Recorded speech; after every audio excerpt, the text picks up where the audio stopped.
Nous sommes lundi matin et vous le savez, le lundi matin, on se réveille quasiment en compagnie de David du carrefourdesréussites.com. Bonjour David. Bonjour Bernard. Et on se réveille avec des bons conseils, les moments d'inspiration dont on a bien besoin pour s'organiser au mieux. Quel est le sujet que tu veux aborder aujourd'hui? Eh bien aujourd'hui je vous propose d'organiser un moment convivial entre proches et on en avait déjà parlé l'année passée, mais une piqûre de rappel ne fait jamais de mal. Oui, alors qu'est-ce qu'on peut organiser de convivial comme ça? Eh bien l'idée c'est de pouvoir utiliser un moment, par exemple organiser un jeu de société entre amis, entre Mhm. proches, entre familles, et entre membres de famille, et vraiment d'utiliser ça comme prétexte pour se retrouver. Et tout cela vous pouvez le faire vraiment sans prise de tête, il suffit de choisir une date, un moment et d'organiser cela. Alors je présente l'exemple des jeux de société, mais ça peut être à un moment donné un repas, ça peut être se retrouver dans un café, un bar, une taverne. Vraiment, c'est utiliser des moments, enfin organiser en tous les cas des moments pour se retrouver avec ceux que vous aimez. D'accord, bon, ben voilà une excellente idée. Que proposes-tu par exemple comme jeu de société ou comme activité? Eh bien, on peut vraiment, par exemple, il y a les escape rooms qui sont vraiment à la mode. Eh bien, ça peut être super sympa d'organiser un escape room avec ceux que l'on aime. D'ailleurs, il y en a un ou deux à Charleroi. Oui, Euh, on a fait ici tout dernièrement celui qui se trouve qui est Rimbaud, je pense, c'est- sur l'ancien quai de Brabant, je oui, pense, c'est ça, quai de près de... Sambre, voilà. Exactement. Et il y en a un autre un peu plus haut, près de Ludo Trotter. Enfin, c'est dans le magasin Ludo Trotter, Mhm. ici à Charleroi. Et vraiment, et en plus, il y en a d'autres qui vont ouvrir de ce que j'ai entendu. Je n'ai pas exactement l'info, mais j'ai entendu des petits ragots. Donc, il faut vraiment tenir ça à l'œil, parce que les escape rooms, ça a vraiment le vent en poupe. Oui, et ce sont des moments fédérateurs, hein. Exactement, parce qu'en fait, on est en famille, effectivement, enfin en famille, en groupe en tous les cas. Et alors, justement, chacun doit à un moment donné, s'atteler à une tâche. Et il y a, voilà, Et on a le encore même deux. objectif, Et on a sortir le même objectif, dans les effectivement. temps. Sortir dans les temps pour survivre. Voilà.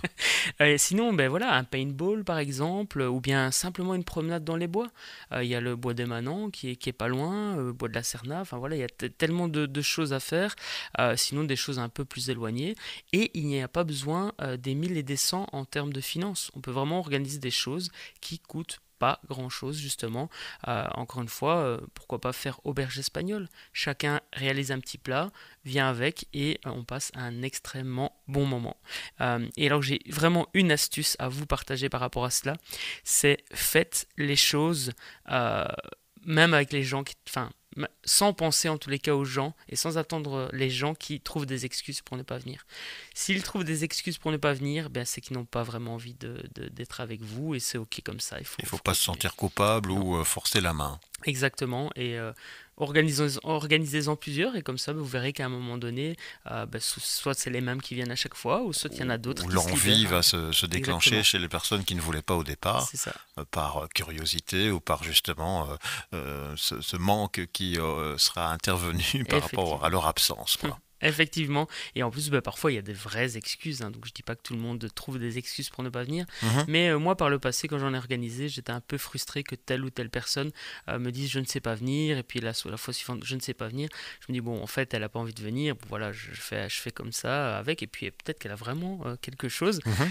Je vous rappelle, on avait parlé des accords Toltec, dont un des accords c'était ne pas faire de suppositions. Donc voilà, là moi je fais des suppositions, mais si ça tombe, la personne avait des vraies bonnes raisons de ne pas venir. Mais c'est déjà bien d'y penser finalement.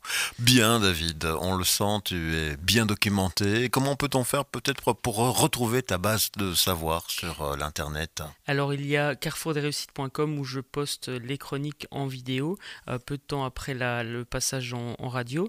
Et ensuite il y a businessbonheur.com qui est le site où je centralise vraiment toute l'actualité de l'académie Emotional Business Model que j'ai fondée, et du livre qui vient de sortir. Voilà. Voilà, on peut le dire, hein, il s'intitule Mets du bonheur dans ton business, à découvrir peut-être chez votre libraire. Effectivement, Cherchez. voilà, tout est centralisé sur le site et Mhm. je mets les informations pour pouvoir se le procurer dans une librairie au plus proche. Merci David. Bon, Eh bien, que peut-on dire? Eh bien, tout d'abord, bonne semaine à toi à l'écoute de nos programmes. Merci. On te retrouve la semaine prochaine. Oui, et on parlera du fait d'oser dire non. On en a déjà parlé, mais c'est important. C'est très important, évidemment. Savoir dire non, j'étais incapable de le faire il y a encore quelques années Mm. et ça va mieux. Oui, moi pareil, c'est vrai. Et ça s'apprend. Et donc, on verra pourquoi et comment la semaine prochaine. Très bien, merci à toi, bonne journée et puis le retour de la musique, tu le sais, cette musique qui ne nous quitte jamais sur Buzz Radio.